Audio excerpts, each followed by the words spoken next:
Assalamualaikum warahmatullahi wabarakatuh. Berjumpa lagi dengan Gus Iip di kanal YouTube Gus Iip Official.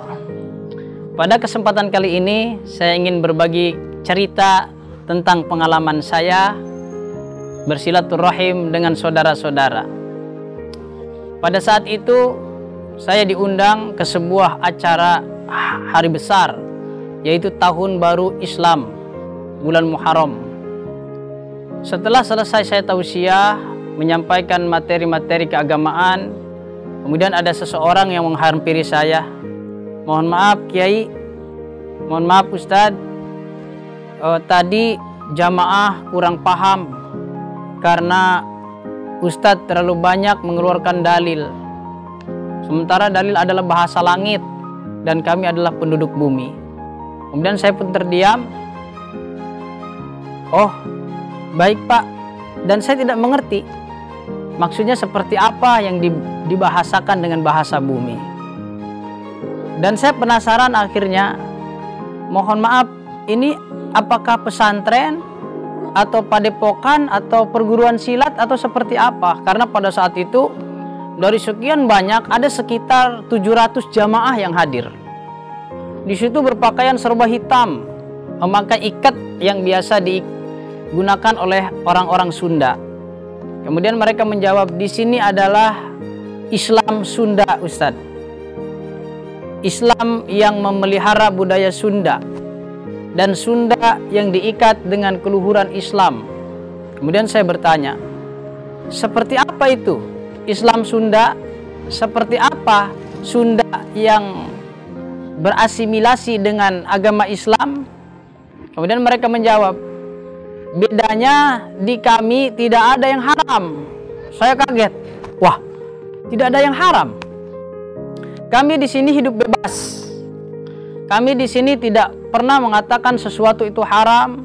Tidak pernah kami mengatakan sesuatu itu mengandung murka Allah ataupun apa bahasa-bahasa yang mungkin terdengar ekstrim di hadapan mereka. Dan kami pun tidak pernah mengancam-ngancam atau menghadakan ancaman kepada masyarakat kami di Sunda ini. Dan saya pun mulai bertanya-tanya dalam hati saya, jangan-jangan ini ajaran sesat, jangan-jangan ungkapan dia atau persepsi dia tentang Islam adalah persepsi yang salah. Namun setelah itu saya berdialog sampai larut malam. Saya bertanya, bagaimana sesuatu tidak ada yang haram Pak? Saya tidak bisa memahami itu. Iya, di sini mencuri tidak haram Ustadz. Tapi kami berikan pemahaman kepada masyarakat. Kalau dengan mencuri, Anda sudah siap untuk terjerumus ke dalam balasan-balasan yang akan dikirim oleh Allah Sang Pencipta Maha Karyanya, alam semesta yang besar ini. Kalau siap dibakar di dalam api, silahkan mencuri. Kalau siap untuk dibakar di dalam neraka, silahkan bermabuk-mabukan. Di sini bebas, tidak ada larangan, tidak ada yang haram. Maka semua berjalan dengan bebas. Tapi kami berikan sebuah pemahaman kepada mereka agar hati mereka lah yang menjadi aturan bagi hidup mereka sendiri. Saya teringat sebuah hadis dari Rasulullah SAW di dalam kitab Mukhtarul Hadis. Diceritakan bahwa pernah Rasulullah SAW didatangi oleh malaikat Jibril. Kemudian malaikat Jibril ini berkata kepada Rasulullah, ya Muhammad, ish ma syi'ta, hiduplah sesuai dengan apa yang kau inginkan. Mau jadi apa saja silahkan, mau model seperti apa aja silahkan, bebas terserah, kata malaikat Jibril. Wah, kata saya, ini mungkin pengambilan intisari ajaran mereka bisa jadi dari hadis ini. Karena malaikat Jibril memberikan nasihat kepada Rasulullah, isma syi'ta, hidup sesuai keinginanmu silahkan. Tapi di akhirnya malaikat Jibril mengatakan, fa innaka mayitun, tapi ingat, engkau bebas jadi apa saja, engkau bebas berlaku apa saja, tapi ingat, suatu saat engkau akan mati.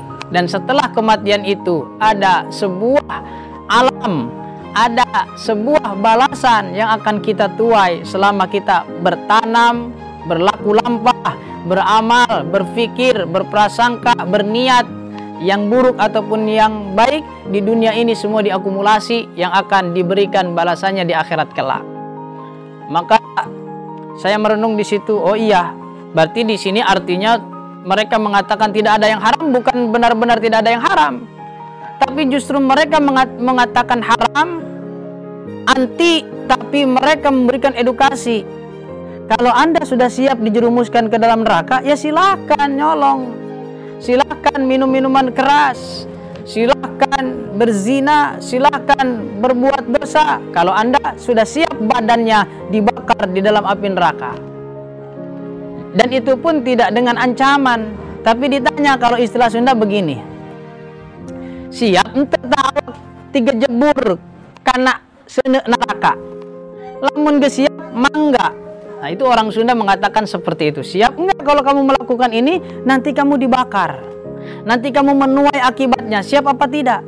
Maka mereka dengan sendirinya menyadari, oh ya Allah, saya tidak siap untuk masuk ke dalam tungku api neraka, sementara aku adalah orang yang lemah, yang tidak kuat menyangga panasnya api neraka. Akhirnya mereka tidak mencuri, mereka hidup damai, mereka dengan masyarakat yang guyub. Alhamdulillah, saya melihat itu semua di dalam kehidupan masyarakat mereka.